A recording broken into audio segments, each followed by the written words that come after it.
Yes, sound ठीक है। चलिए बिना टाइम वेस्ट किए हुए सेक्शन 9 को हम लोग कवर करना आज। आइए सेक्शन 9 देखते हैं। सेक्शन 9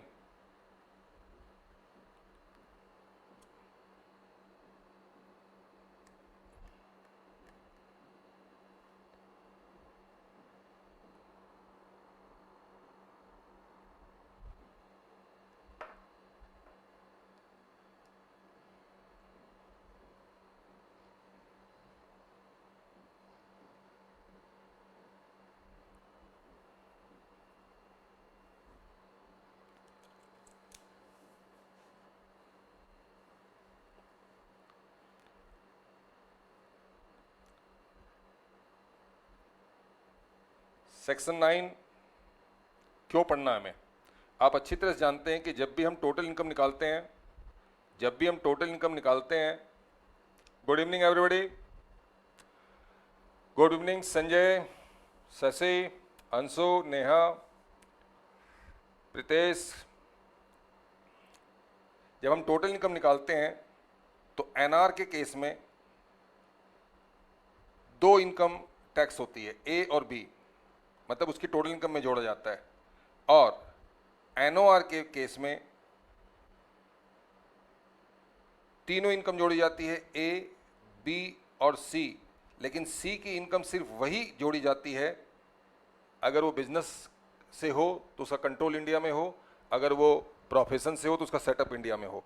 देखा जाए तो एनआर के लिए और एनओआर के लिए A income taxable, B income taxable, C में सिर्फ एक इनकम यहाँ टैक्सेबल है और यहाँ पर सी में कोई भी इनकम टैक्सेबल नहीं है। तो अब होता क्या है कि जब भी कोई सी कैटेगरी की इनकम आती है तो वो एनआर और एनओआर उससे बच जाते हैं, ठीक है। और सेक्शन 9 चाहता है कि भैया अगर आपकी कोई सी कैटेगरी की इनकम यानी any income which is accrue arise outside India और वो इनकम आपकी टोटल इनकम में नहीं जोड़ी जा रही है तो हम उस सी कैटेगरी को मानेंगे shall be deemed to accrue and arise in India. अब देखो अगर हमने इसको इंडिया में एक्रू अराइज मान लिया तो सी इनकम कन्वर्ट होके बन गई बी, और बी बनते ही एनआर भी टैक्सेबल हो जाएगा, एनओआर भी टैक्सेबल हो जाएगा। तो पर्पस तो आपका क्लियर है, ओके, पर्पस तो क्लियर है, ठीक है। अब आइए सेक्शन 9 क्या कहता है। सेक्शन 9 उन इनकम की लिस्ट बताता है। Section 9 listing those incomes which are accrued और arise outside India as well as received outside India but they shall be deemed to accrue arise in India. India में accrue arise मानी जाएगी, India में उसे accrue arise मानी जाएगी, और अगर इंडिया में एक्रू अराइज मानी गई तो वो सी कैटेगरी की जो इनकम है वो बी कैटेगरी की हो जाएगी, और बी होने से एनओआर और एनआर को भी हम टैक्स कर पाएंगे, ओआर तो टैक्सेबल होता ही है। Is that clear? क्लियर बच्चों, ये पॉइंट क्लियर है? चलिए आगे बढ़ते हैं। What is section 9? देखो ये सेक्शन 9 जो मैंने आज आपको ये पीडीएफ का नोट्स जो बना के दिया है इसमें कोई अमेंडमेंट नहीं है, ये वही सेक्शन 9 है जो आपके स्टडी मटेरियल में है, लेकिन इसकी प्रेजेंटेशन थोड़ी सी मैंने अलग की है ताकि मैं इसको फास्ट ट्रैक में कवर कर सकूं, राइट। आइए section 9, section 9 sub section 1, income deem to accrue arise in India. वो इनकम जो इंडिया में एक्रू अराइज मानी गई, सबसे पहली इनकम कौन सी इनकम है? तो लिस्ट में दी हुई है कि following incomes shall be deem to accrue arise in India. चाहे ये इंडिया के बाहर ही एक्रू अराइज हुई हो लेकिन मानी जाएगी इंडिया में एक्रू अराइज, ठीक है। पहली इनकम, ऑल इनकम एक्रूइंग और अराइजिंग, कहां से एक्रू अराइज हो रही है? तो थ्रू और from business connection in India. लो जी, अगर कोई बिजनेस कनेक्शन है इंडिया में तो उससे होने वाली कोई भी इनकम, पूरी दुनिया में होने वाली कोई इनकम, मैं अगर नॉन रेसिडेंट हूं, मैं दुनिया में कहीं भी बैठा हूं इस पृथ्वी पर, और मेरी कोई इनकम दुनिया में कहीं भी हो रही हो और उसका बिजनेस कनेक्शन अगर इंडिया में है तो फिर वो इनकम इंडिया में एक्रू अराइज मानी जाएगी। तो सर एक बात बताओ, हम कैसे जान पाएंगे कि किसी का बिजनेस कनेक्शन इंडिया में है या नहीं है? तो बिजनेस कनेक्शन इन इंडिया को डिफाइन किया गया है एक्सप्लेनेशन 2 ऑफ सेक्शन 9 में। आप सेक्शन 9 का एक्सप्लेनेशन 2 देखिए, वहां पर डिफाइन किया गया है what is business connection in India. अगर एक नॉन रेसिडेंट समझने वाली बात यह है कि अगर एक नॉन रेसिडेंट का, अगर एक नॉन रेसिडेंट का इंडिया में बिजनेस कनेक्शन है, यानी इसका कोई भी बिजनेस है, ये बिजनेस, ये बिजनेस, ये बिजनेस, ये बिजनेस, कोई भी बिजनेस है, अगर इन सभी बिजनेस का इंडिया में कोई कनेक्शन है, बिजनेस कनेक्शन इंडिया में, तो फिर वो इनकम इंडिया में एक्रूअराइज मानी जाएगी, चाहे वो सी कैटेगरी की हो, हम उसे बी मान के आपकी टोटल इनकम में जोड़ देंगे और मिस्टर नॉन रेसिडेंट आपको टैक्स देना पड़ेगा। तो आइए, बिजनेस कनेक्शन क्या है, बिजनेस कनेक्शन किस तरह से एस्टैब्लिश होता है। बिजनेस कनेक्शन का मतलब यहाँ बहुत सिंपल है, एक नॉन रेसिडेंट आपकी कंट्री में कोई ब्रांच खोल देता है या फिर आपकी कंट्री में एक एजेंट अपॉइंट कर देता है, और ये एजेंट या ये ब्रांच या ये कंपनी, चाहे कुछ भी, एनी काइंड ऑफ सेटअप, वो इंडिया में बना देगा आपकी कंट्री में एक नॉन रेसिडेंट, ठीक है। और आपकी कंट्री में वो जो अपना एजेंट बैठाएगा, ऑफिस बनाएगा, ब्रांच बनाएगा, कंपनी बनाएगा, कोई भी कंसर्न यहाँ पर डेवलप करेगा, वो सिर्फ और सिर्फ नॉन रेसिडेंट के लिए काम करता है, वो सिर्फ और सिर्फ नॉन रेसिडेंट के लिए काम करता है 100%, वो आम जनता के लिए काम नहीं करता। इसलिए लिखा हुआ है यहाँ पर कि इंडिपेंडेंट एजेंट जो है वो यहाँ कवर्ड नहीं है, यहाँ पर सिर्फ डिपेंडेंट एजेंट, यानी वो एजेंट यहाँ कवर है जो सिर्फ और सिर्फ उस नॉन रेसिडेंट के लिए काम करता है जिसने उसको अपॉइंट किया है, राइट। और अगर वो सबके लिए काम करता है तो उस सिचुएशन में उस नॉन रेसिडेंट का ऐसे एजेंट से काम करने पर, जो सबके लिए काम करता है, कोई बिजनेस कनेक्शन नहीं होगा। तो बिजनेस कनेक्शन में शामिल किया जाता है उस बिजनेस एक्टिविटी को जो एक पर्सन के द्वारा कैरी की जाती है नॉन रेसिडेंट के बिहाफ में इंडिया में। सुनिए बात को, समझने वाली बात यह है कि एक नॉन रेसिडेंट इंडिया के बाहर है, ये हमारे इंडिया में एक पर्सन को अपॉइंट करता है। ये पर्सन कोई ऑफिस हो सकती है, ये कोई कंपनी हो सकती है, ये कोई एजेंट हो सकता है, इस पर्सन को, ठीक है, इस पर्सन के थ्रू वो इंडिया में बिजनेस एक्टिविटी कर रहा है, बिजनेस एक्टिविटीज कैरिड आउट कर रहा है इंडिया में, नॉन रेसिडेंट। तो बिजनेस कनेक्शन में शामिल किया जाएगा ऐसी बिजनेस एक्टिविटी को जो एक पर्सन के थ्रू कैरी किया जा रहा है और जो नॉन रेसिडेंट के बिहाफ में इंडिया में एक्टिविटी करता है। वो कौन सी एक्टिविटी करता है जिससे हम कह सकते हैं कि नॉन रेसिडेंट का बिजनेस कनेक्शन है। तो उसकी एक्टिविटी देखो, activity number A, activity number B and activity number C, ये 3 एक्टिविटी है। इस 3 एक्टिविटी में से कोई भी एनी एक्टिविटी वो इंडिया में जो पर्सन है वो करेगा तो हम कहेंगे कि उसका बिजनेस कनेक्शन है, उसका बिजनेस कनेक्शन है, ठीक है। आइए देखिए, वो बंदा जो इंडिया में बैठा हुआ है, ये देखो अपना इंडिया, और वो जो बंदा यहां बैठा हुआ है इंडिया में, ये क्या कर रहा है, सुनो, ये इंडिया में वो जो बंदा बैठा हुआ है, वो जो पर्सन बैठा हुआ, वो क्या कर रहा है सर, वो एक्सरसाइज कर रहा है इंडिया में कोई अथॉरिटी का मतलब अधिकार, उसके पास अधिकार है, राइट्स है, अथॉरिटीज हैं, वो अधिकार एक्सरसाइज कर रहा है। किस चीज का अधिकार सर, वो इंडिया में बैठ के कॉन्ट्रैक्ट करता है, concludes contract, he is concluding contract here, contract conclude कर रहा है, किसके लिए, तो on behalf of non resident, मतलब बंदा जो है वो नॉन रेसिडेंट है, यानी नॉन रेसिडेंट के बिहाफ में इंडिया में बैठ के वो कॉन्ट्रैक्ट कंक्लूड कर रहा है, ठीक है, कंक्लूड कर रहा है, हैबिचुअली कंक्लूड्स कॉन्ट्रैक्ट, इंडिया में कंक्लूड करता है, या फिर वो कॉन्ट्रैक्ट को फाइनल होने में इंपॉर्टेंट रोल प्ले करता है, प्रिंसिपल रोल प्ले करता है। यानी ये जो इंडिया में बैठा हुआ पर्सन है, ये पर्सन इंडिया में बैठ करके या तो कॉन्ट्रैक्ट कंक्लूड करता है या फिर वो उसमें important role, principal role play करता है कॉन्ट्रैक्ट को पूरा होने में। और वो कॉन्ट्रैक्ट किसके नाम पर है, तो वो कॉन्ट्रैक्ट जो है वो है नॉन रेसिडेंट के नाम पर। अच्छा जी, अच्छा, उसमें कॉन्ट्रैक्ट किस चीज का होता है, तो कॉन्ट्रैक्ट होता है for the transfer of ownership of property, property के ऑनरशिप के ट्रांसफर से रिलेटेड कॉन्ट्रैक्ट होता है, या फिर कोई राइट्स वगैरह को ट्रांसफर करने के लिए कॉन्ट्रैक्ट होता है। ये राइट्स किसका है, ये ऑनरशिप किसकी है, तो ये owned by the non resident है, या फिर राइट जो है वो नॉन रेसिडेंट का है। In a very simple way you understand, India में एक पर्सन बैठा हुआ है, वो इंडिया में कॉन्ट्रैक्ट कर रहा है, कॉन्ट्रैक्ट को कंक्लूड कर रहा है, कॉन्ट्रैक्ट में important role, principal role play कर रहा है, और उस कॉन्ट्रैक्ट को फाइनल कर रहा है, कंक्लूड कर रहा है। किसके लिए कर रहा है contract, sir contract non resident के नाम पर है। कॉन्ट्रैक्ट किस चीज का हो सकता है, ट्रांसफर ऑफ प्रॉपर्टी का हो सकता है, transfer of right to use का हो सकता है। तो सर ये प्रॉपर्टी है किसकी? तो ये property owned by non resident है और इसका जो राइट है वो नॉन रेसिडेंट के पास है। Is that clear? क्लियर? या फिर वो कॉन्ट्रैक्ट कर रहा है for the provision of service, यानी कि इंडिया में बैठ करके वो कॉन्ट्रैक्ट कर रहा है कि जी हम सर्विस देंगे, और सर्विस जानते हैं उसको कहां से मिलेगी? सर्विस उसको मिलेगी नॉन रेसिडेंट से। सर्विस देगा नॉन रेसिडेंट, कॉन्ट्रैक्ट कर रहा है इंडिया में बैठा हुआ बंदा, और वो बंदा एक्सक्लूसिवली किसके लिए काम कर रहा है? नॉन रेसिडेंट के लिए। तो इस नॉन रेसिडेंट को इस कॉन्ट्रैक्ट से कोई भी इनकम हुई, वो income shall be deemed to accrue arise consider किया जाएगा, मतलब इंडिया में एक्रू अराइज मानी जाएगी। क्या सर पूरी की पूरी इनकम मानी जाएगी? नहीं, सिर्फ उतनी इनकम जितने ऑपरेशन इंडिया में कैरी हुए हैं।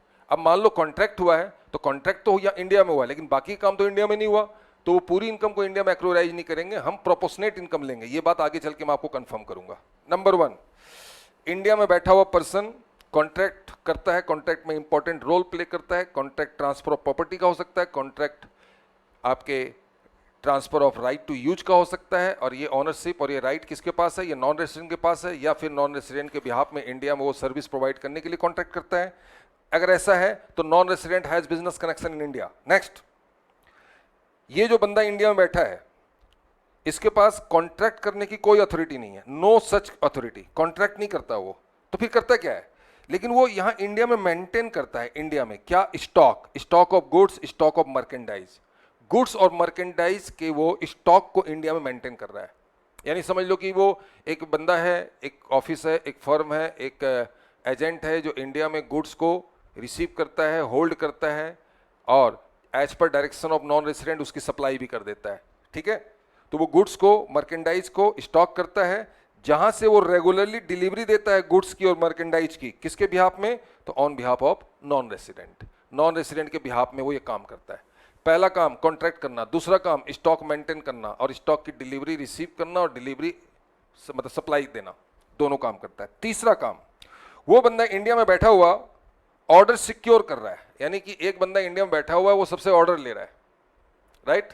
जैसे मान लिया जाए कि एक नॉन रेसिडेंट है, सप्लाई तो वो इंडिया के बाहर से देगा, लेकिन ऑर्डर की बुकिंग इंडिया में हो रही है इस जगह बैठ करके, और मैं सिर्फ उस नॉन रेसिडेंट के लिए काम करता हूं, सिर्फ उसके लिए काम करता हूं।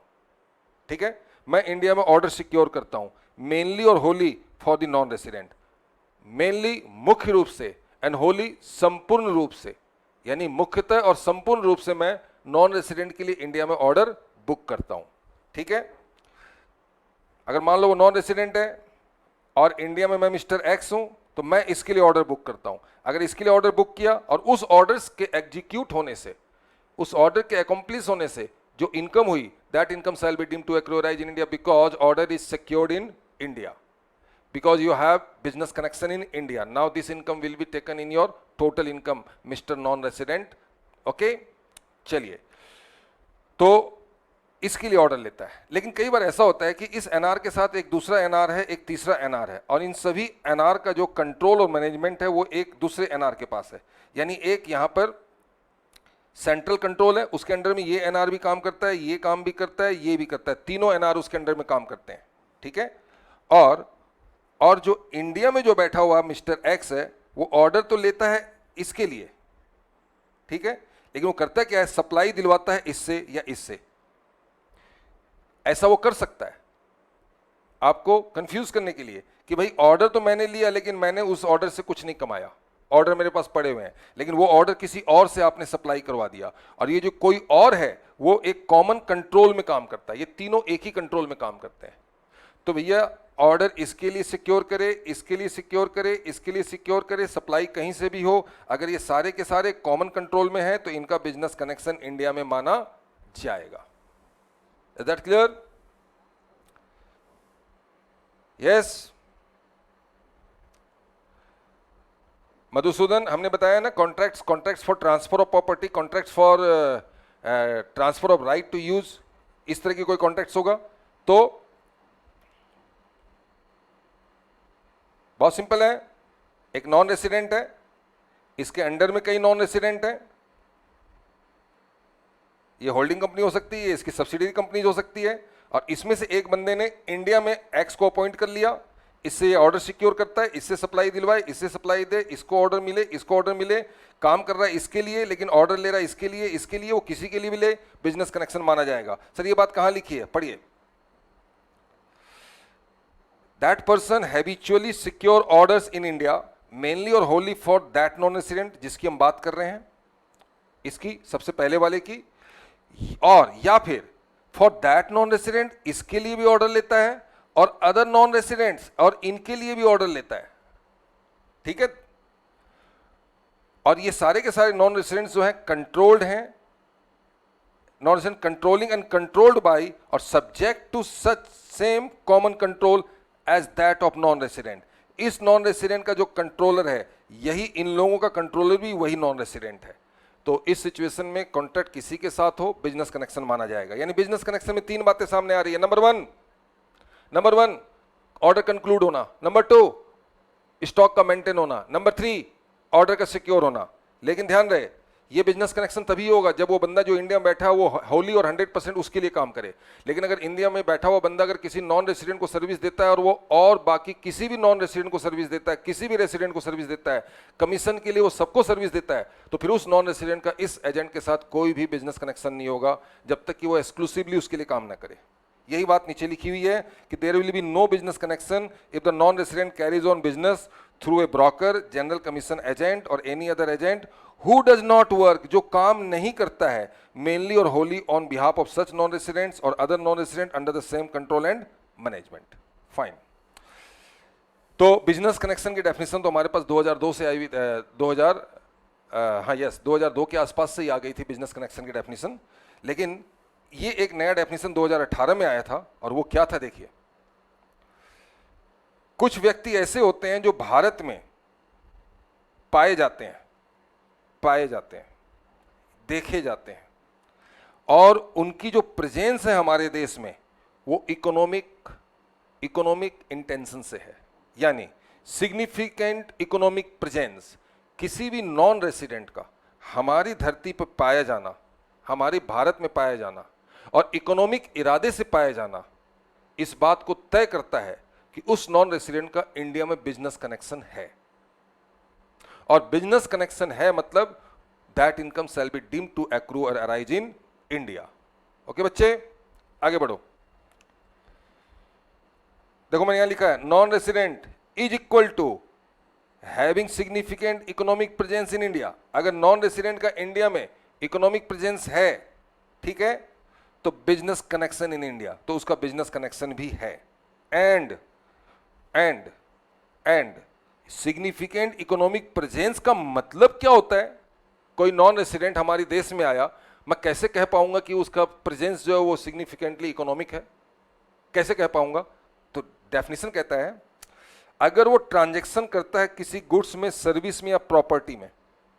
कौन?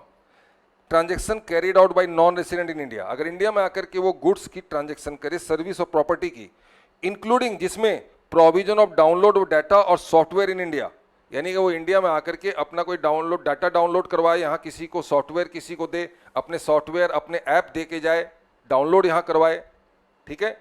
कोई बाहर से बंदा आए, वो अपना ऐप लेके आए, उस ऐप की मार्केटिंग करे, सॉलिसिटिंग करे, लोगों को कन्विंस करे, लोग वहाँ पे इकट्ठे हों, फिर अपना वो ऐप उसको वो डाउनलोड करवाए। उसके लिए हो सकता है नॉमिनल चार्ज ले या सब्सटेंशियल चार्ज ले। वो आए और ऐप डाउनलोड करके चला जाए और उससे कोई पूछे भाई साहब तुमने यहाँ बिजनेस किया, बोलता नहीं जी मैं तो सिर्फ मतलब लोगों से सिर्फ इंटरेक्शन कर रहा था, कन्विंस कर रहा था, मैं तो अपने प्रोडक्ट के बारे में बात कर रहा था, मैं तो उनको डेमो देने के लिए एक डाउनलोड करवाया था। वो पता नहीं क्या क्या बहाने बनाएगा और फिर यहाँ से वो चला जाएगा, फिर वहाँ से बैठे बैठे इसी ऐप के थ्रू पैसे कमाता है, ठीक है।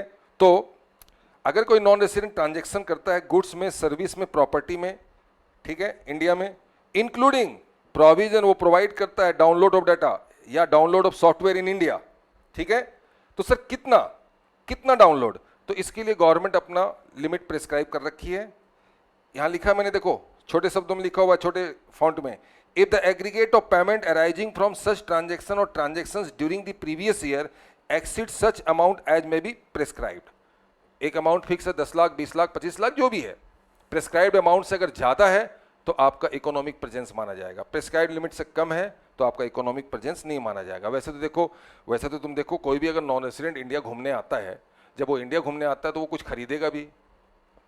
मान लो कुछ खरीद ही लेता है अपने कंजम्पशन के लिए, तो सिर्फ खरीदने से उसका बिजनेस प्रेजेंस थोड़ी मान लेंगे भाई। इंसान जब दिल्ली इंडिया आएगा तो इंडिया में आएगा तो खाएगा पिएगा, होटल में भी रहेगा, खाना भी खाएगा, वो हो सकता है अपने साइकिल भी खरीदेगा, जाते समय बेच के चला जाएगा, हो सकता है अपनी मोटरसाइकिल भी खरीदेगा, बेच के चला जाएगा।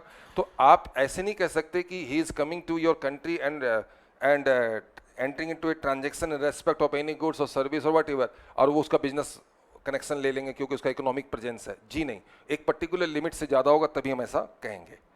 और या फिर हम उसकी प्रेजेंस इकोनॉमिक कैसे मानेंगे, कैसे मानेंगे कि systematic and continuous soliciting, solicit कर रहा है, ठीक है, प्रमोट करना, कन्विंस करना, बिजनेस एक्टिविटी और engaging in interaction with such number of users, और कुछ लोगों को वो इकट्ठा करके अपनी बात को समझा रहा है। कितने लोग, तो एज में भी प्रिस्क्राइब्ड, जितना प्रिस्क्राइब्ड होगा उस लिमिट से अगर ज़्यादा वो लोगों को सॉलिसिट कर रहा है, अपने प्रोडक्ट के बारे में बता रहा है। अब मान लो कोई नॉन रेसिडेंट आता है, एक ऑडिटोरियम में आकर के उसने कोई एक प्रेजेंटेशन दी, कोई कॉन्क्लेव किया, कुछ भी किया, और अपने प्रोडक्ट की बातें की, अपने सर्विस की बातें की, और उसकी सॉलिसिट कर रहा है, उसकी मार्केटिंग कर रहा है, तो हम उस बंदे को कहेंगे भाई तेरा प्रेजेंस यहाँ पर जो है वो इकोनॉमिक है, ठीक है।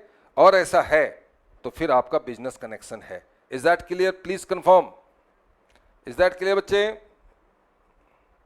क्लियर है? बस ये दो ही पॉइंट थोड़े से इंपॉर्टेंट हैं। आइए आगे बढ़ते हैं फिर। ओके, चलिए। प्रोवाइडेड दैट, ये जो भी ट्रांजैक्शन आपने ऊपर पढ़ा, कोई भी एक्टिविटी पढ़ी, वो एक सिग्निफिकेंट इकोनॉमिक प्रेजेंस उसका माना जाएगा वेदर और not the agreement of such transaction और activities enter into India. Agreement आपने इंडिया में किया या इंडिया के बाहर किया? अगर ऊपर वाली एक्टिविटी से अगर आपने ऊपर वाली एक्टिविटी का ट्रांजैक्शन आपने किया तो आपका बिजनेस कनेक्शन माना जाएगा, क्योंकि आपका इकोनॉमिक प्रेजेंस इंडिया में है। अगर वो नॉन रेसिडेंट कहता है जी मेरा तो कोई इंडिया में रेसिडेंस नहीं है, मेरा कोई परमानेंट प्लेस नहीं है या कोई बिजनेस प्लेस नहीं है, लॉ ने कहा चाहे आपका कोई रेसिडेंस यहाँ हो इंडिया में या ना हो, प्लेस ऑफ बिजनेस हो या ना हो, और साथ के साथ वो कहता है नॉन रेसिडेंट की नहीं जी मैंने तो सर्विस इंडिया में नहीं दी है, तो लॉ ने कहा सर्विस आप इंडिया में दो या ना दो। एक नॉन रेसिडेंट इंडिया में आता है, अपनी सर्विस की बातें करता है और आपको सर्विस इंडिया से बाहर देता है, क्योंकि उस सर्विस की जरूरत आपको इंडिया के बाहर है, तो उसने मार्केटिंग तो यहाँ कर ली ना, सॉलिसिटिंग तो यहाँ की, प्रमोशन तो यहाँ किया। आपकी कंट्री में कोई आया और आपको कन्विंस करे और आपको बिजनेस के लिए माइंड आपका सेट करे और आपसे फिर बिजनेस इंडिया के बाहर करे, तो क्या हम उसे ऐसे ही जाने देंगे? क्या समझ रखा भारत को? कोई मंदिर का घंटा तो नहीं कोई बजा के निकल जाए, या फिर कोई म्युनिसिपैलिटी का कोई डब्बा तो है नहीं कि कोई भी आए थूक के निकल जाए। तुम आते हो हमारी कंट्री में, सिस्टमेटिकली बिजनेस करते हो, ट्रांजैक्शन करते हो, तुम लोगों को सॉलिसिट कर रहे हो लोगों को, और अपने प्रोडक्ट की प्रमोशन कर रहे हो, सर्विस की प्रमोशन कर रहे हो। बेशक तुम इंडिया में सर्विस दो, इंडिया के बाहर सर्विस दो, तुम्हारा इंडिया में घर हो या ना हो, परमानेंट रेसिडेंस हो या ना हो, तुम्हारा बिजनेस प्लेस हो या ना हो, हमें उससे कोई मतलब नहीं है, ठीक है। ओके, तुमने चाहे ट्रांजैक्शन का एग्रीमेंट इंडिया में किया हो, इंडिया के बाहर किया हो, अगर तुमने ऐसा कुछ किया तो तुम्हारी इकोनॉमिक प्रेजेंस मानी जाएगी। और इकोनॉमिक प्रेजेंस से मतलब आपका बिजनेस कनेक्शन है। यस हुडा बताओ क्या है? आसिफ हुडा क्या बोल रहे हो बताओ? आगे देखो। और कोई भी एक्टिविटी जो आपने ऊपर पढ़ी, contract, stock maintenance, order securing, economic presence, जो भी पढ़ा, उस ट्रांजैक्शन से होने वाली सारी इनकम इंडिया में टैक्सेबल नहीं है मेरे बच्चों। Where any of above activity is carried on in India then only so much, सिर्फ उतना ही इनकम जितना रिलेटेड है उस ऑपरेशन से जो ऑपरेशन इंडिया में कैरी आउट किया गया, shall be deemed to accrue arise in India. मान लो किसी पर्टिकुलर ट्रांजैक्शन में 1 लाख रुपए की इनकम हुई, छोटा सा एग्जांपल लो, और 1 लाख की इनकम हुई, लेकिन आपका सिर्फ कॉन्ट्रैक्ट इंडिया में हुआ है, तो हमारी गवर्नमेंट कहती है कि भैया आपका कॉन्ट्रैक्ट इंडिया में हुआ है, सिर्फ एक ही ऑपरेशन कॉन्ट्रैक्ट यहाँ हुआ, बाकी काम तो आपका बाहर ही हुआ है, मैन्युफैक्चरिंग, पैकिंग, सप्लाई वगैरह वगैरह जो भी सब बाहर हुआ है, ठीक है। तो आप एक काम करो, हमारे यहाँ कॉन्ट्रैक्ट हुआ है, उसलिए हम 5% ऑपरेशन इंडिया में मानते हैं, 5% के हिसाब से 1 लाख का 5,000, 5% 5,000 होता है, वो आपकी इंडिया में एक्रूअराइज मानी जाएगी, यानी प्रोपोर्शनेट इनकम ही आपकी इंडिया में एक्रूअराइज मानी जाएगी। हाँ, इस प्रोपोर्शन को लेकर के डिस्प्यूट हो सकता है। भारत सरकार कहती है जब हम 15% मानेंगे, हो सकता है नॉन रेसिडेंट कहता है नहीं जी, आपका जो ऑपरेशन इंडिया हमने जो कैरी किया है उसकी वेटेज ज़्यादा से ज़्यादा 8% है, 7% है, इसको लेकर के डिस्प्यूट कर सकते हैं, डिसुम करते हुए कोर्ट में जा सकते हैं, वो बात अलग है, वो बात अलग है। चलिए, यस कौन है? ज्ञानी वर्मा। अब ये ज्ञानी वर्मा जी कौन है पता नहीं, लेकिन ये पूछ रहे हैं कि एनआर का इंडिया में आना जरूरी है क्या? कोई जरूरी नहीं है, उसका रिप्रेजेंटेटिव आ सकता है, उसका कोई बंदा आ सकता है, ठीक है। आगे देखिए, एक कैपिटल असेट, ये हो गया आपका कंसेप्ट। इकोनॉमिक प्रेजेंस की डेफिनेशन आपने पढ़ ली, बिजनेस कनेक्शन की डेफिनेशन पढ़ ली। अगर ऐसा है तो आपका बिजनेस कनेक्शन इंडिया में माना जाएगा, राइट। अब ये पॉइंट में थोड़ी देर बात करवाता हूं।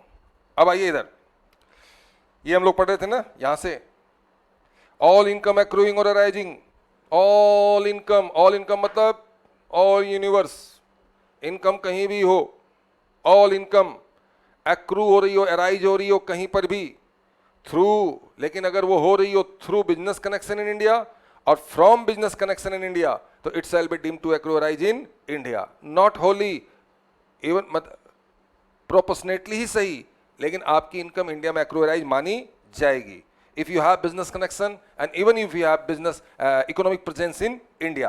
That is all about. Now, अगला पार्ट, उसी का second part, all income accruing or arising through, all income accruing arising through or from any property, any asset, any source of income in India shall be deemed to accrue arise in India. Sir नहीं समझ में आया? बिल्कुल simple सी बात है बच्चे। मान लीजिए एक नॉन रेसिडेंट है, ठीक है सर, है, और उसका एक हाउस प्रॉपर्टी इंडिया में है, नॉन रेसिडेंट बाहर है, हाउस प्रॉपर्टी इंडिया में है, ठीक है, तो इसका प्रॉपर्टी तो इंडिया में है। अब इसको इसने लेट आउट कर दिया, लेट आउट से इसको इनकम हुई, तो ये इनकम इसने रिसीव की है अपनी कंट्री में, तो लॉ ने कहा तुम कंट्री में कहीं भी रिसीव करो, प्रॉपर्टी अगर इंडिया में है तो उससे होने वाली income shall be deemed to accrue arise in India. इसके 3 एग्जाम्पल ले सकते हैं। House property situated in Mumbai but rent paid in USA, तो deem to accrue arise in India, लेकिन 30% की डिडक्शन दे देना। हाउस प्रॉपर्टी में 30% की डिडक्शन मिलती है सेक्शन 24A में, बाकी आपकी इनकम एक्रू अराइज इंडिया मानी जाएगी। या फिर उस नॉन रेसिडेंट ने इंटरेस्ट की इनकम अर्न की है, कैसे? तो उसने किसी इंडियन कंपनी में पैसे डिपॉजिट कर रखे हैं, वहां से ब्याज मिल रहा है, या इंडियन बैंक अकाउंट से अगर उसको पैसे का ब्याज मिल रहा है, वो कह रहा है जी मैं तो अपनी कंट्री में बैठा बैठा इंडिया के बैंक में पैसा जमा करवा दिया और मैं अपना पैसा जो इंटरेस्ट का है मैं अपनी कंट्री में रिसीव कर रहा हूँ, इंडिया तो मैं गया ही नहीं, इंडिया तो मैं देखा ही नहीं, यहाँ तक कि इंडिया को तो मैंने गूगल में भी नहीं देखा। लॉ ने कहा तू देखा या नहीं देखा? अगर तेरा source of income Indian bank है, इंडिया में इंडियन बैंक है, इंडियन लैंड में, तुम्हारा अगर सोर्स ऑफ इनकम इंडिया में है, तो it shall be deemed to accrue arise India wherever you are receiving it and from wherever you are handling it. मान लो किसी नॉन रेसिडेंट ने इंडिया में कोई प्लांट मशीनरी, कोई हेवी प्लांट मशीनरी यहाँ पर रखवा दिया और वो हायर चार्जेस रिसीव कर रहा है। हायर चार्जेस कहाँ रिसीव कर रहा है? अपनी कंट्री में, और वहाँ से उसको परमिशन दिया जा रहा है कि आप मेरे असेट्स को इंडिया में यूज कर सकते हो। तो ऐसी प्लांट मशीनरी के हायर चार्जेस अगर आप इंडिया के बाहर भी रिसीव किए हो तो shall be deemed to accrue arise in India. Third, through the transfer of capital asset situated in India.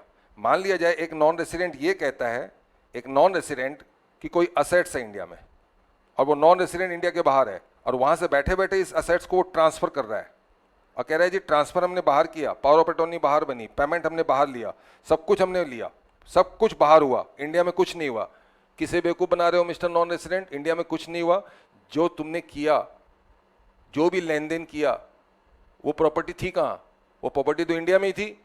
अब इंडिया की प्रॉपर्टी तुम अपने देश से बेच दोगे तो हम क्या ऐसे ही देखते रह जाएंगे? हम कोई अलीपुर से, अलीबाग से तो आए नहीं है भाई कि तुम वहां बैठे बैठे पैसे कमा जाओ हमारी प्रॉपर्टी से और हम तुम्हें कुछ ना बोले। मतलब shall be deemed to accrue arise in India. Okay, for example capital assets being share of a foreign company. Example देखो क्या है इसका, share of a foreign company, capital assets being share of foreign company will be deemed to be located in India if the value of the share is directly or indirectly derived from assets located in India. Vodafone का case बड़ा popular case है, CA final में पढ़ना, वहाँ detail में इसको करवाया गया है। लेकिन मैं यहाँ पे आपको थोड़ा सा बता दूँ कि वोडाफोन विदेशी कंपनी थी, उसने विदेशी कंपनी, बेशक विदेशी कंपनी थी वोडाफोन, इंग्लैंड की, यूके की, बेशक विदेशी कंपनी थी, लेकिन उनके शेयरों की कीमत इस बात पे तय होती थी कि उसकी जो इन्वेस्टमेंट और बिजनेस वोडाफोन का जो इंडिया में था, इंडियन टेलीकॉम में जो उसका परफॉर्मेंस था, उस परफॉर्मेंस के कारण उसके शेयरों की कीमत थी। यानी आपके शेयरों की कीमत अगर इंडिया की वजह से बने, इंडियन प्रॉपर्टी, इंडियन असेट्स की वजह से बन रही हो, तो आप इस शेयर्स को कहीं भी बेचो, कहीं भी खरीदो, sale be deem to accrue arise in India, property India में, दैट्स इट। अब आइए मैं आपको कुछ एग्जांपल बताता हूं जहां पर कि बिजनेस कनेक्शन होते हुए भी बिजनेस कनेक्शन नहीं माना जाएगा। दीज आर इन नंबर 5, ये 4 है, 5 है, ये 5 ऐसे केसेस है जहां पर बिजनेस कनेक्शन होते हुए भी लॉ कहता है बिजनेस कनेक्शन नहीं मानेंगे। जैसे आप विदेशी हो, नॉन रेसिडेंट हो, कोई बात नहीं, आइए हमारी कंट्री में आइए, हमारी कंट्री में आकर के सिर्फ परचेज करो और अपने साथ ले जाओ, without carrying out any operation in respect of those goods. आप आइए, गुड्स खरीदिए, जैसा खरीदा वैसा ले जाओ, हम तुम्हारा कोई बिजनेस कनेक्शन इंडिया में नहीं मानेंगे। तुम बेशक हमारे यहाँ से आओ, हमारे यहाँ से कॉटन खरीदो, कॉटन ले जाके अपने कंट्री ले जाओ और उस कॉटन से तुम कपड़े बनाओ, कपड़े की कटिंग, स्टिचिंग, ब्लीचिंग जो करना है करो, और फिर उसका नाम पीटर इंग्लैंड रखो या जोर इंग्लैंड रखना, रख करके बेचो तुम, राइट। हमें उससे कोई मतलब नहीं है, बस तुम कॉटन जैसा खरीदे वैसा खरीद के वैसे ही लेके जाना। अब ये नहीं कि तुम कॉटन खरीदोगे इंडिया में, फिर कॉटन से तुम उसके टेक्सटाइलिंग यहीं करोगे, कपड़े यहीं बनाओगे, प्रिंटिंग यहीं करोगे और प्रिंटेड कपड़े लेके जाओगे और फिर वहां से बेचोगे, तो भैया कुछ ऑपरेशन तुमने इंडिया में भी कैरी किए तो proportionate income shall be taxable in India.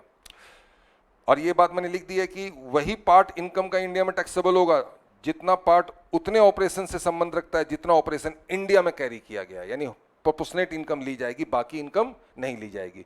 यानी 10 ऑपरेशन में से 2 ऑपरेशन इंडिया में है, 8 ऑपरेशन बाहर है, तो जितना 2 ऑपरेशन है वो तो इंडिया में एक्वायराइज मानी जाएगी, लेकिन 8 ऑपरेशन से रिलेटेड इनकम आपकी इंडिया में एक्वायराइज नहीं मानी जाएगी। पहला एक्सेप्शन। दूसरा एक्सेप्शन, आप हमारी कंट्री आते हो, गुड्स खरीदते हो, जैसा खरीदते हो वैसे लेके चले जाते हो, तो हम आपको कोई इनकम टैक्सेबल नहीं करेंगे, हम कोई बिजनेस कनेक्शन नहीं मानेंगे। तीसरा एक्सेप्शन में ये है कि एक नॉन रेसिडेंट है जो न्यूज एजेंसी का काम करता है, मैगजीन में, जर्नल में, और वो इंडिया आता है और इंडिया आकर के हमारे न्यूज और व्यूज को कलेक्ट करके चला जाता है। सपोज मान लो ऐसी कोई फॉरेन न्यूज एजेंसी है, हमारी कंट्री में आती है, इलेक्शन का माहौल है, और हमारे यहाँ इलेक्शन का मतलब समझते हो, महापर्व है भारत में, क्योंकि ये दुनिया का सबसे बड़ा प्रजातांत्रिक देश है, democratic country, largest democratic country of the world. और यहाँ पर क्या क्या होता है चुनाव के दौरान, कितना बड़ा मेला लगता है, कितने हजारों करोड़ का खेला होता है, ये सबको पता है। और इस खेल को देखने के लिए विदेशी आते हैं, तो आओ हमारे यहाँ, कोई दिक्कत नहीं है। लेकिन तुम हमारे यहाँ आओगे तो हमारे न्यूज को कलेक्ट करो, व्यूज को कलेक्ट करो और ट्रांसमिटिंग करो अपने बाहर से, यहाँ से वहाँ भेज दो और वहाँ से आप उसको रिले करो अपनी कंट्री से, तो हम तुम्हारा बिजनेस कनेक्शन नहीं मानेंगे। इन सब का मैंने डिटेल रीज़न मैंने आपको रेगुलर क्लास में बताया है। अब आइए चौथा, अगर कोई नॉन रेसिडेंट इंडिया में आता है शूटिंग करने के लिए, ठीक है, गांधी पिक्चर बनी थी, रिचर्ड एटनबरो ने बनाया था उसको, तो वो आए थे हमारे यहाँ पिक्चर बनाने के लिए। उसके बाद फिर ये द स्लम क्या था, मिलनायर क्या तो था ना, एक पिक्चर बनी थी, और स्लम डॉग ऐसे करके कुछ थी, वो भी बनी थी। तो वही फॉरेन डायरेक्टर्स आते हैं हमारे यहाँ, इंडिया में पिक्चर बनाते हैं, तो ठीक है भैया आप आओ इंडिया में पिक्चर बनाओ, कोई दिक्कत नहीं, सिर्फ सिनेमेटोग्राफी करो। सिनेमेटोग्राफी का मतलब लाइट, कैमरा, एक्शन, कट, बस, नो डबिंग, नो एडिटिंग, ये सब कुछ नहीं करना।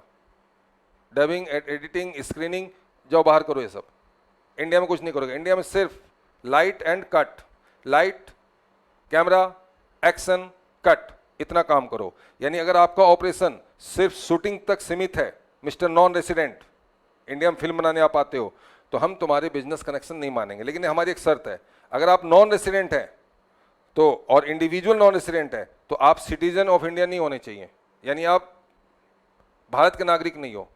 अगर आप नॉन रेसिडेंट हो तो आप जन्म से, नागरिकता के एंगल से भी आप विदेशी हो, भारत के नागरिक नहीं हो। अगर आप फर्म हो तो आपके फर्म में, यानी पिक्चर बनाने वाला नॉन रेसिडेंट अगर फर्म है तो उसका कोई भी पार्टनर ना तो सिटीजन ऑफ इंडिया हो ना तो रेसिडेंट ऑफ इंडिया हो। और अगर आप कंपनी है पिक्चर बनाने वाली नॉन रेसिडेंट कंपनी है तो उसका कोई भी शेयर होल्डर ना तो सिटीजन हो ना तो रेसिडेंट हो, अदरवाइज इसका मिसयूज हो जाएगा। मैंने आपको रेगुलर क्लास में बताया इसका क्या कारण होता है। एंड लास्ट, हमारे यहाँ पहले क्या होता था कि अफ्रीका की कुछ कंपनियां आती थी अपने यहाँ से रॉ डायमंड लेके आती थी सूरत, गुजरात में, अहमदाबाद में, और वहाँ पर डिस्प्ले करती थी। लोग आते थे, जो भी हीरा के व्यापारी होते थे वो आते थे, उसको देखते थे, उसकी अपने पसंद के हिसाब से वो रेट निगोशिएट करते थे, कॉन्ट्रैक्ट करते थे, और फिर उसकी सप्लाई होती थी। तो पहले ये काम होता था, बीच में इसको बंद कर दिया गया। क्यों? क्योंकि इसलिए बंद कर दिया गया कि वो नॉन रेसिडेंट जो कंपनी विदेशी जो आती थी, अफ्रीकी कंपनी इंडिया में, हम उससे कहते थे कि तुम इंडिया में आकर के इस तरह का काम करोगे तो हम तुम्हारी इनकम को इंडिया में टैक्स करेंगे। तो उन लोगों ने आना बंद कर दिया। फिर बहुत हीरा व्यापारियों को बड़ा तकलीफ हुआ।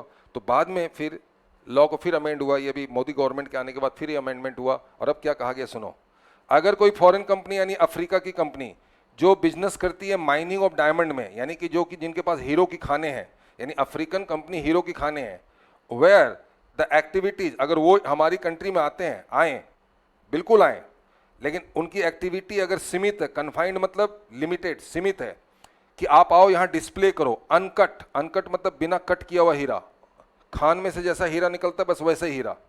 अनएसॉर्टेड का मतलब बिना छाटा हुआ, ये नहीं कि 20 कैरेट वाले अलग छाटे गए, 15 कैरेट के अलग छाटे गए, 50 कैरेट के अलग छाटे गए, 2 कैरेट के अलग छाटे गए, बिना छाटे हुए, यानी कि छोटा बड़ा बहुत बड़ा जितने भी हीरे के जो स्टोन है वो छाटे हुए नहीं है, उनकी सॉर्टिंग की हुई नहीं है, विदाउट सॉर्टेड आउट।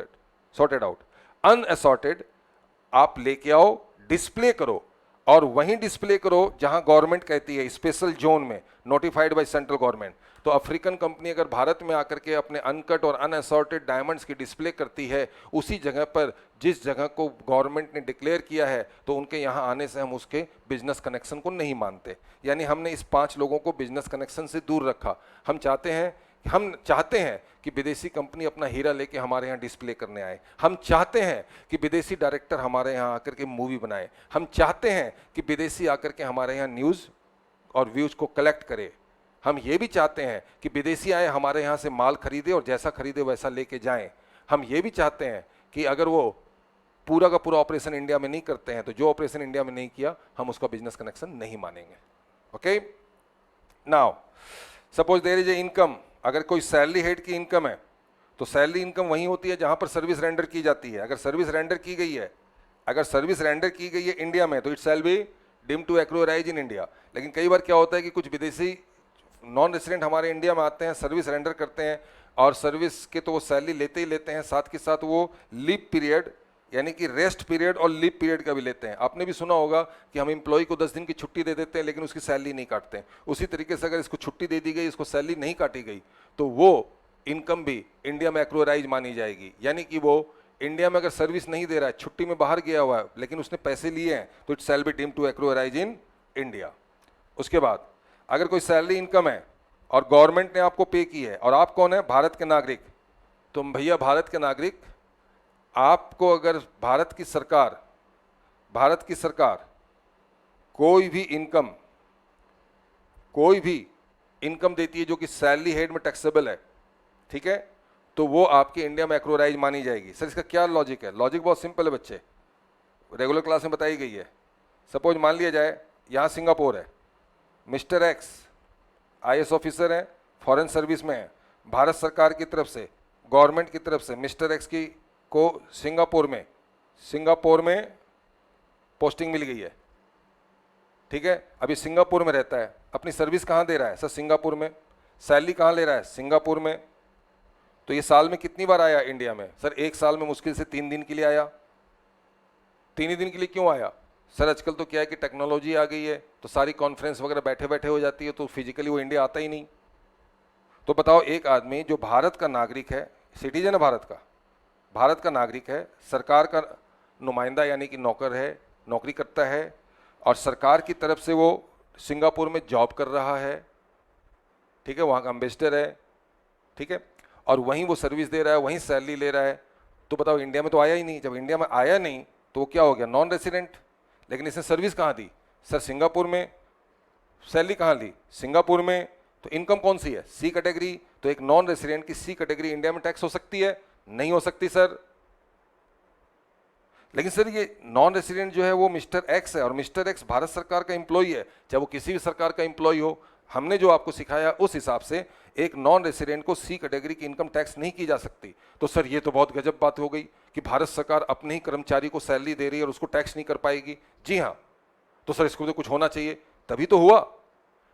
अब क्या लॉ कहता है कि अगर भारत सरकार ने अपने कर्मचारी को, जो कि भारत का नागरिक है, उसे सैलरी देता है, चाहे वो सर्विस इंडिया के बाहर ही क्यों ना दिया हो, तो it shall be deem to accrue arise in India. तो इस सी को माना जाएगा बी, तो फिर नॉन रेसिडेंट को हम टैक्स कर पाएंगे। ओके, यही बात यहां लिखी हुई है कि any income under the head salary payable by the government to the citizen of India for this service rendered outside India shall be deem to accrue arise in India. लेकिन अगर वो भारत सरकार का एम्प्लॉय है तो उसको कुछ एग्जेम्पशन भी मिलती है सैलरी हेड में, आप आगे चल के सैलरी हेड में पढ़ोगे। हाउएवर अंडर सेक्शन 10(7) कुछ अलावेंसेज जो हैं और परक्विजिट जितने ही मिलेंगे वो फुल्ली एग्जेम्प्ट है। आउटसाइड इंडिया में उसको जो भी फैसिलिटी मिलती है वो फुल्ली एग्जेम्प्ट है। सैलरी हेड में जाके इसको आप चेक कर पाओगे। अब आइए, कोई भी डिविडेंड इनकम, कोई भी other income, dividend income other income हो रही है किससे? इंडियन कंपनी से। और इंडियन इनकम कहाँ हो रही है? Outside India. यानी आप विदेश में बैठे हुए हो और भारतीय कंपनी से कोई इनकम अर्न कर रहे हो। You are sitting outside India and you are making money from Indian company in terms of interest और dividend whatever it is. Okay, तो होता क्या है कि इसमें से जो डिविडेंड इनकम है, जनरली डिविडेंड इनकम 115(o) में एग्जेम्प्ट हो जाता है शेयर होल्डर को 1034 में, क्योंकि आपको पता है कॉर्पोरेट डिविडेंड टैक्स काट के ही पैसे दिए जाते हैं उसको, तो इंडिया में एग्जेम्प्ट हो जाता है। एक्सेप्ट, लेकिन एक केस में एग्जेम्प्ट नहीं होता, अगर डिविडेंड 10 लाख से ऊपर है। सीडीटी तो पूरे अमाउंट पे कटी। मान लो आपने 18 लाख रुपए का डिविडेंड लिया, मिस्टर नॉन कोई भी बंदा 18 लाख का अगर डिविडेंड ले रहा है तो पूरे 18 लाख रुपए उसको मिले हैं सीडीटी कटने के बाद, कॉर्पोरेट डिविडेंड टैक्स कटने के बाद। लेकिन उसकी इनकम जो है डिविडेंड की कटने के बाद भी अगर 10 लाख से ज्यादा है तो 10 लाख से ऊपर वाले 8 लाख पे 10% टैक्स और देना पड़ेगा under section 115 BBDA। Okay, 10% tax और देना पड़ेगा। अब आइए, अगर कोई नॉन रेसिडेंट आपको बोरो करता है, मतलब आपको पैसे देता है, आप उससे नॉन रेसिडेंट से लोन लेते हैं, अगर interest on money borrowed, interest आप देते हैं किसी नॉन रेसिडेंट को, क्यों देते हैं? सर हमने उस नॉन रेसिडेंट से लोन लिया। ओके, तो it shall be deem to accrue arise in India in the hands of non resident. तो नॉन रेसिडेंट अगर इंटरेस्ट रिसीव करता है, किससे? बताता हूं किससे। नॉन रेसिडेंट अगर इंटरेस्ट रिसीव करता है तो वो इंटरेस्ट इंडिया में एक्रू अराइज मानी जाएगी। अगर वो इंटरेस्ट रिसीव करता है किससे? भारत सरकार से। यानी payable by whom? Government of India. मैं पूरा लिख देता हूं, गवर्नमेंट ऑफ इंडिया। अगर गवर्नमेंट ऑफ इंडिया से किसी नॉन रेसिडेंट ने इंटरेस्ट प्राप्त किया तो it shall be deem to accrue arise in India, चाहे बोरोड मनी का इस्तेमाल वो इंडिया में करे या फिर वो आउटसाइड इंडिया में करे। यानी सरकार ने अगर ब्याज दिया है नॉन रेसिडेंट को बोरोड मनी पर, तो बोरोड मनी का इस्तेमाल वो दुनिया में कहीं भी करे भारत सरकार, it shall B deemed to accrue arise in India and non-resident will be liable to pay tax in respect of such rent।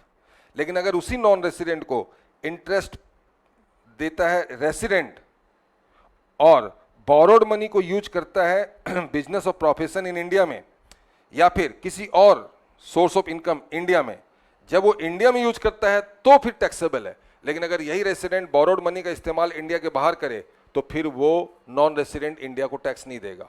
यानी Indian non-resident who is receiving interest from a resident will be liable to pay tax to India only if the borrowed money are used in India in business profession or in any other income। Okay, तीसरे में आओ, अगर non resident को पे करने वाला भी non resident ही है, यानी एक नॉन रेसिडेंट को दूसरे नॉन रेसिडेंट ने इंटरेस्ट दिया तो इससे हमें कोई फर्क नहीं पड़ता। जापान ने अमेरिका को इंटरेस्ट दिया क्योंकि जापान ने अमेरिका से लोन लिया, हमें क्या फर्क पड़ता है? इंडिया के पेट में क्यों दर्द होगा? लेकिन दर्द तब होगा जब जापान ने बोरोड मनी का इस्तेमाल इंडिया में किया हो किसी बिजनेस में, तब हम कहेंगे जापान से कि भाई साहब जो इंटरेस्ट तुम अमेरिका को दे रहे हो उसका टीडीएस यहीं कटेगा, टैक्स यहीं पर देना होगा आपको। ठीक है, payable by non resident and borrowed money use in only for the purpose of business profession carried in India. सिर्फ बिजनेस प्रोफेशन और कोई पर्पस नहीं। कोई दूसरे पर्पस में अगर आपने पैसा इन्वेस्ट किया है तो नॉट टैक्सेबल, ठीक है। सिमिलर ट्यून में रॉयल्टी, रॉयल्टी कब पे की जाती है sir? Royalty is a consideration which is to be paid against of the use of the right of somebody else. आप किसी का अधिकार आप यूज करोगे तो बदले में आपको कंसिडरेशन पे करना पड़ता है, उसको रॉयल्टी कहते हैं। अगर रॉयल्टी पेबल है किसी नॉन रेसिडेंट को, किसके द्वारा? गवर्नमेंट के द्वारा, तो वो राइट, वो इंटेंजिबल असेट्स दुनिया में कहीं भी यूज हो उसके लिए टैक्सेबल होगा, क्योंकि it shall be deemed to accrue arise in India. लेकिन अगर रेसिडेंट पे कर रहा है रॉयल्टी नॉन रेसिडेंट को, ठीक है, तो वो इंटेंजिबल असेट जिसके लिए वो रॉयल्टी पे कर रहा है, it must be use in India in business profession, और it may be use in any other purpose as well, it is taxable in India. लेकिन अगर बाहर अगर यूज हुआ तो it is not taxable in India in the hands of non resident. और एक non resident ने दूसरे नॉन रेसिडेंट को इंटेंजिबल असेट्स के यूज करने के बदले में रॉयल्टी दी तो इंडिया को कोई प्रॉब्लम नहीं है।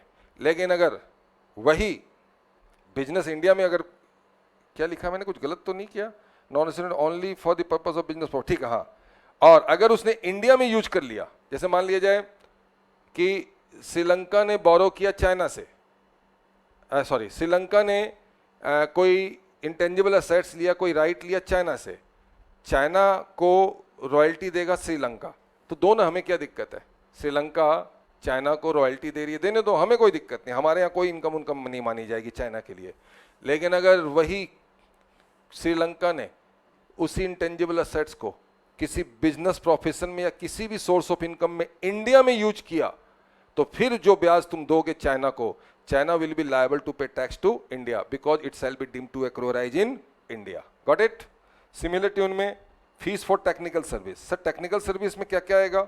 जैसे मान लो कोई मैनेजरियल सर्विस है, कोई टेक्निकल सर्विस है, कोई कंसल्टेंसी की सर्विस है, ऐसी सर्विस हमने किसी नॉन रेसिडेंट से ली, और हम कौन है? Government of India. अगर हम गवर्नमेंट ऑफ इंडिया हैं और हम पेमेंट कर रहे हैं किसी नॉन रेसिडेंट को कंसल्टेंसी के लिए, हम उसको कोई टेक्निकल फीस दे रहे हैं, तो it is taxable in India, चाहे हम इन सर्विसेज को कहीं भी यूज करें, इंडिया में या इंडिया के बाहर में, गवर्नमेंट के लिए। लेकिन अगर रेसिडेंट अगर कंसल्टेंसी फी दे रहा है, रेसिडेंट अगर कंसल्टेंसी फी दे रहा है किसी नॉन रेसिडेंट को, तो ये तभी इंडिया में टैक्सेबल होगी जब इसका इस्तेमाल आपने इंडिया में किया हो, चाहे बिजनेस प्रोफेशन में, चाहे किसी भी सोर्स में। लेकिन अगर एक नॉन रेसिडेंट दूसरे नॉन रेसिडेंट को कंसल्टेंसी फी दे रहा है या कोई भी टेक्निकल फी दे रहा है, तो हमारे लिए कोई भी चिंता की बात नहीं है, जब तक कि उस टेक्नोलॉजी को, उस सर्विस को, उस इंफॉर्मेशन को, उस इंटेंजिबल असेट्स को भारत में यूज न किया जाए, चाहे बिजनेस में, चाहे किसी भी पर्पस में।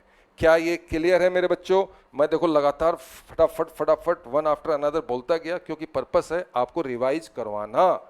यहाँ पर्पस है रिवाइज करवाना। आपने पढ़ा होगा, हाँ, थोड़ा सा आपकी प्रेजेंटेशन इस असाइनमेंट की डिफरेंट है आपकी रेगुलर क्लास की असाइनमेंट से, क्योंकि मुझे यहाँ पर थोड़ा फटाफट करवाना था इसलिए। ओके, और ये है वो 7 इनकम जो इंडिया में एक्वायराइज मानी गई है और स्टेटस के हिसाब से उसको टैक्स किया जाता है। एक सेक्शन और है, वो भी कर लेते हैं हम, फिर मैं इसको कंक्लूड करूंगा। 87A, इसको कहते हैं रिबेट। ये बेसिक में ही है इसलिए मैं इसको पढ़ा देता हूँ।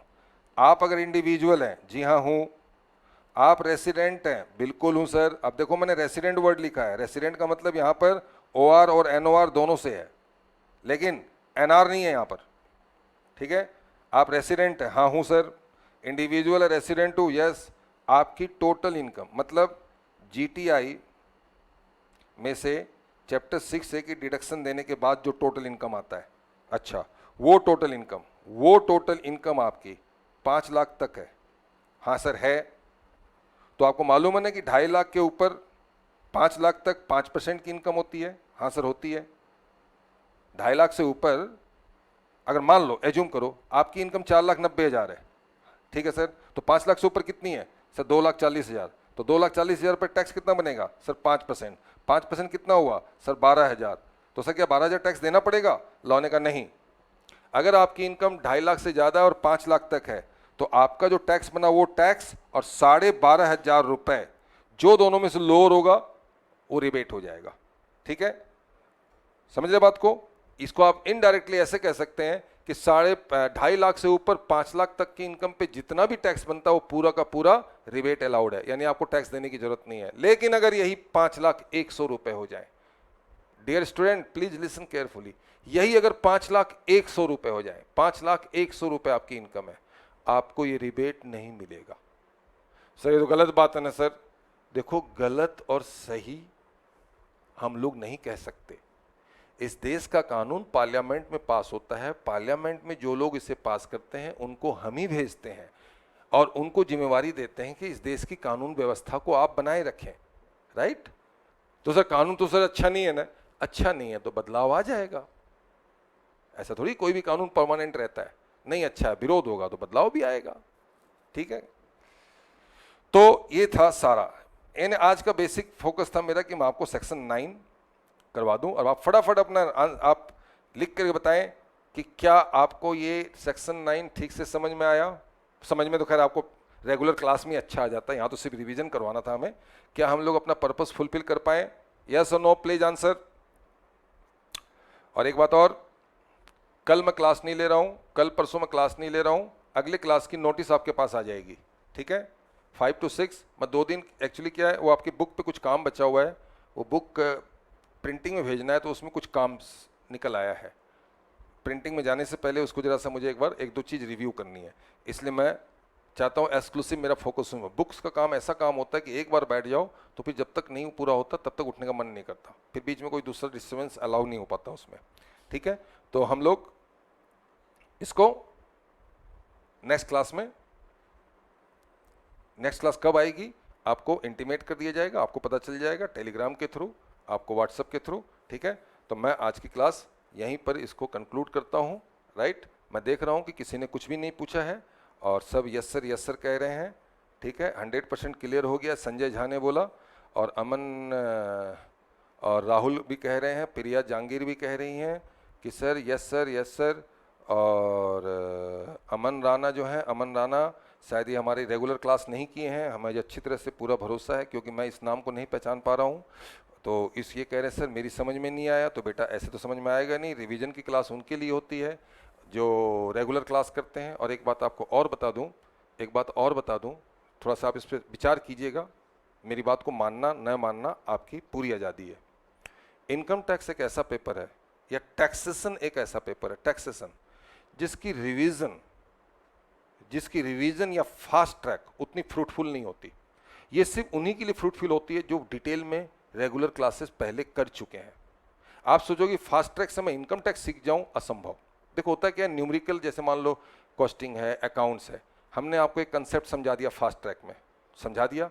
अब वहां पर हम 20 क्वेश्चन करवाएं या 18 करवाएं या 16 करवाएं या 12 करवाएं या 4 करवाएं, मेरे पास चॉइस है, राइट। लेकिन यहां पर क्या है, यहां पर सब लॉ पढ़ाना है। अब लॉ में मैं सोच रहा हूं कि 4 सेक्शन न पढ़ाऊं, कम पढ़ा दूं, कम समझा दूं, 2 को छोड़ दूं, तो फिर आप टैक्स नहीं सीख पाओगे। हमारे यहाँ अगर 10 स्टेप है इनकम टैक्स में, 10वें 9 हिस्से लॉ के, तो 10वां हिस्सा प्रैक्टिकल क्वेश्चन है। प्रैक्टिकल तभी बनेगा जब पूरे 9 हिस्से अच्छी तरह समझ में आए हैं। अब 9 में से कुछ हटाऊंगा तो फिर 10वां हिस्सा नहीं बनेगा।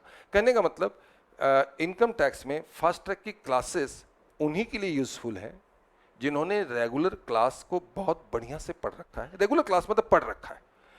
आप सोचोगे कि सीधे फास्ट ट्रैक क्लास में या रिवीजन क्लास को ज्वाइन करके मैं इनकम टैक्स और जीएसटी समझ जाऊं, तो प्रभु मैं तो नहीं समझ पाता, ऐसे मुझे माफ करना, मेरी समझ में नहीं आता। हाँ, यही चीज फास्ट ट्रैक और ये जो रिवीजन है उनके लिए संजीवनी का काम करती है, जिन बच्चों ने रेगुलर क्लासेस कर रखी है। चलिए, आप सबका भला हो, आप सबका कल्याण हो, आप अपना ध्यान रखें, अपने परिवार का ध्यान रखें और जय हिंद।